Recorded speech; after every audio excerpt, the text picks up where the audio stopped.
Aleppo tu macam mana? Bismillahirrahmanirrahim. Yang pertama, kita perlu baca politik Aleppo ni kepada kedudukan Syria daripada awal. Perlu dipahami, Syria ialah negara yang termasuk dalam perjanjian Sykes-Picot antara British, Perancis dan Rusia selepas kejatuhan Osmania. Syria dengan Lebanon termasuk di dalam bahagian Perancis. Maka polisi dan politik Syria berlainan dengan Jordan, Iraq, negeri di bawah pembahagian British. Yang kedua, Syria bersepadan dengan Israel. Sangat rapat dengan strategi keselamatan Israel. Apa yang berlaku di Syria adalah strategi keselamatan Israel yang diatur oleh Barat. Mesti kita faham. Bukan bumi Syria itu. Tanpa mengira siapa yang memerintah Syria. Yang penting kepada kuasa-kuasa Barat ialah keselamatan Israel. Ini mesti kita faham. Selepas berlaku kejatuhan Shah di Iran, kumpulan Islam Syiah memerintah Iran. Mereka mengisytiharkan putus hubungan diplomatik dengan Israel. Mengisytiharkan Israel sebuah negara haram. Yang pertama. Lalu Barat menggunakan Saddam Hussein untuk menyerang Iran. Semua negeri Arab menyerang Iran di masa itu, kecuali Syria, Yaman, Sudan, Algeria, Libya tidak menyokong serangan ke atas. Libya lain tak menyokong serangan Iraq ke atas Iran pada masa itu. Yang ketiga, Hafiz Assad, Parti Ba'ath, Saddam Hussein, Parti Ba'ath. Dua ni agak ada krisis dalam Parti Ba'ath dan tidak bersama. Bila Syria tidak bersama dengan Iraq dalam perang Teluk yang pertama, Iran dikepung oleh semua negeri di bawah pengaruh Barat. Maka Iran mengambil kesempatan mengadakan hubungan dengan Syria. Hafiz Assad yang walaupun kalangan Alawi dalam 10% ataupun 20% saja. 80% adalah Sunni di Syria. Ini perlu disedar. Walaupun Barat mengatur supaya Hafiz Assad menguasai Syria, tapi dalam masa yang sama mereka mesti meraihkan 80% Sunni di Syria. Dalam masa yang sama, Hafiz Assad mengadakan hubungan dengan Iran. Iran mengambil peluang Syria menjadi pintu untuk keluar ke dunia lain dalam perang Teluk yang pertama. Ini kita kena faham. Dalam masa yang sama, Syria termasuk kalangan negeri yang menolak perjanjian Madrid dan Oslo yang mengiktiraf Israel.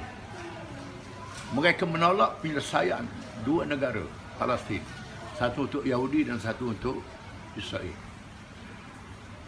Sama dengan Yaman, Sudan, Libya, Iraq juga sama, termasuk Algeria. Negara-negara ini dianggap sebagai ancaman pada Israel. Maka menjadi sasaran kepada Arab Spring. Jadi sasaran semua negara ini. Mesir juga jadi sasaran kerana Mesir kedudukan terusan Swiss yang menjadi penghubung kepada laluan dunia barat, berkaitan tenaga minyak petroleum daripada negeri Teluk. Mesir juga menjadi perhatian mereka dalam masa yang sama. Pengaruh Islam juga kuat di Mesir. Maka Arab Spring dijadikan satu cara untuk membentuk peta baru Asia Barat. Peta baru Asia Barat yang dijangka oleh Barat demi keselamatan Israel. Kita melihat semua negeri Arab Spring ini kumpulan Islam gagal. Walaupun kumpulan Islam yang paling ramai turun ke padang Arab Spring. Kerana dicaturkan oleh Barat untuk menyelamatkan Israel. Syria yang mengambil kesempatan daripada strategi kedudukan dia dengan hubungan yang rapat dengan Iran, dalam masa yang sama membenarkan semua kumpulan Palestin yang dianggap ekstrim, Hamas, Tanzim Jihad, kumpulan Jibril dan lain-lain berpenggalan di Syria. Dan Iran membantu kumpulan-kumpulan ini melalui Syria. Dan Iran telah mencapai kemajuan teknologi yang tinggi dalam membantu Gaza dan Selatan Lebanon menggagalkan serangan Israel ke atas Gaza dan Lebanon sebanyak 2 kali. Gagal. Senjata mereka tidak berkesan. Mereka mengetahui bahawa bantuan senjata ialah melalui Yaman dan Sudan serta Syria. Yaman dengan Sudan pengkalan yang jauh. Kita jangan lupa Israel pernah menyerang menyerang Sudan, Port Sudan. Dalam masa yang sama juga Israel menyerang Syria. Syria dianggap paling bahaya kerana di situ pengkalan kepada kumpulan Palestin yang tidak mencerah Israel. Maka perlu dikacau. Beberapa tahun yang lalu, beberapa media barat telah menyiarkan artikel, termasuk Al Jazeera, penglibatan Arab Saudi dan Barat menghantar Daesh, menghantar kumpulan pelampau yang ditugaskan oleh Amerika di Afghanistan, yang balik ke negeri masing-masing yang ditahan, dihantar ke situ. Tujuan untuk mencetuskan kekacauan di Syria, dianggap sebagai pengkalan, di atas nama untuk menentang kezaliman Nabi Asad. Mereka yang bersemangat ini pergi ke sana berperang untuk menentang Nabi Asad kerana dia Alawi. Mereka lupa bahawa di sini mereka telah digunakan untuk menjatuhkan kekacauan di Syria. Dalam hal ini kita melihat ulama-ulama Syria sendiri berbelah bagi.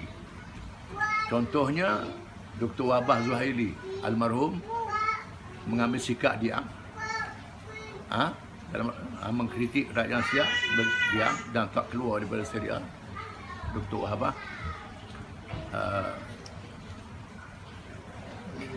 Syekh Haji Sobuni duduk tinggal di Saudi, sebahagian tinggal di Turki.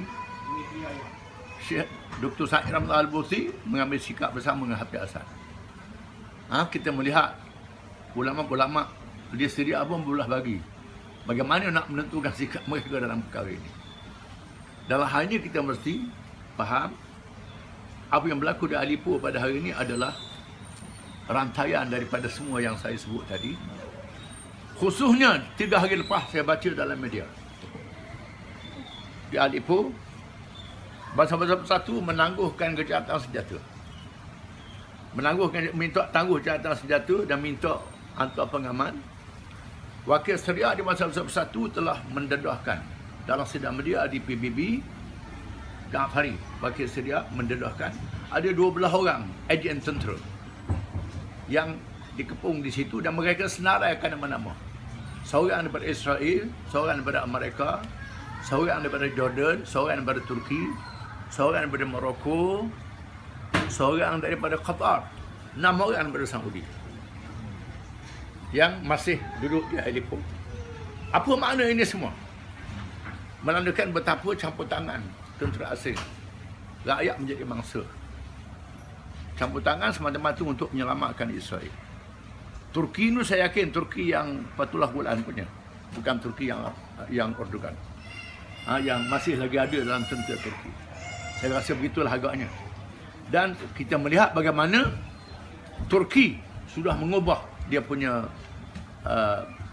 ke arah barat sekarang ini baik dengan Rusia dan Iran kerana mengetahui percaturan politik yang berlaku di Asia Barat.